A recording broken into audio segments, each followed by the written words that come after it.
Hello everyone. In this lecture, let's study about the Mughal Empire.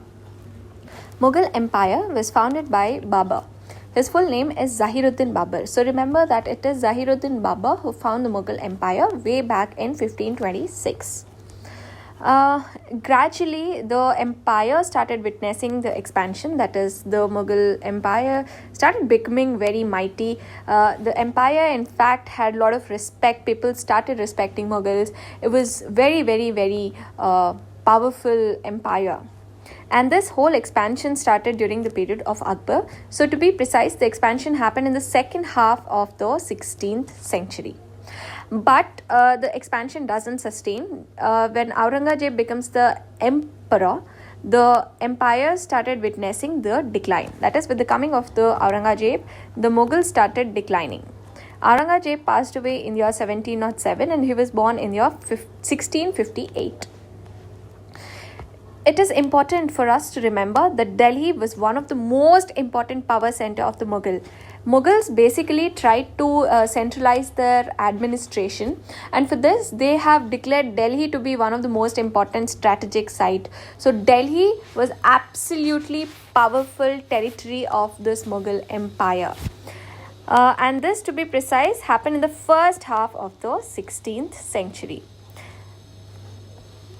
But everything was not well. The empire started to experience the phase of declination. Let's understand the reasons for why the Mughal empire declined, how the most respected empire started the declination. So, one of the most criticized aspect is the Aurangzeb's divisive policy. In fact, many historians do argue that it was the religious policies that were followed by the Aurangzeb which contributed to the decline of the Mughals. In fact, Aurangzeb actually tried to alienate Hindus. He alienated Hindus. Please remember that Hindus formed the majority of the population in his empire, so he could not really satisfy the majority of the people in his own empire. As a result of which, most of the people do argue that it was the religious policies of Aurangzeb that contributed to the decline of this mighty Mughal empire. And the next critique is the Aurangzeb's expansionist military campaign. If you notice, Aurangzeb really emphasized a lot on imperialism. He tried to capture a lot of his adjacent territories in order to expand his empire.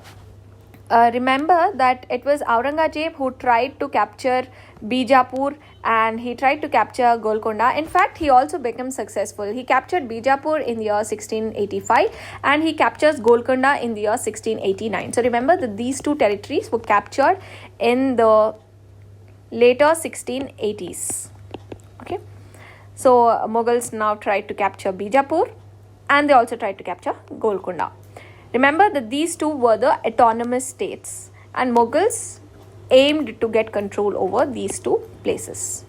And not just that, the Aurangzeb doesn't sit idle. He also tries to attack Marathas. Shivaji, if you remember, is one of the most famous Marathan ruler. He basically criticized this Aurangzeb's imperial rule. He was not really happy with all the annexations that Aurangzeb was involving in. So remember that the Mughal administration, the personalities or the emperors involved in the Mughals, the policies of the Mughals, all these are considered to be the three important reasons for the declination of the Mughal empire. That is, some say that it was Mughal administration, like this expansionist policy or this religious policy, discriminative religious policies were the reasons for the declination of the Mughal empire. Some say that the rulers and their policies are the two important factors for the declination of the Mughal empire. However, let's understand certain other factors as well. Remember that the successors of Aurangzeb were weak. If you remember, I've just said that it was during the time of Aurangzeb that the empire started witnessing the declination. So some believe that had the successors of Aurangzeb, had the later Mughals been strong, most of the historians do argue that the declination graph could have been saved. Since they too were weak, this resulted in further declination of the Mughals. So the later Mughals being weak is another factor for the declination of the Mughal Empire. And then is about the army of the Mughals. Remember that the army of the Mughals got weakened. The Mughal army did not have any capable commanders. The commanders were very weak, they were highly incapable. So in order to ensure that they became capable, the Mughals should have passed the military reforms, but they did not bring in any sort of military reforms. And remember that the new technology was also not being used by the army. So all these reasons made the army very, very weak. So this weak army did invite a lot of problems, because if the army is weak, we know that if Indian army is weak, then India will be susceptible to lot of invasions, right? Just imagine, if had Indian army been weak, there could have been a possibility for the China to capture India. There could have been a possibility for the Pakistan to capture India. So having a weak army is a very big disadvantage for any territory or any empire.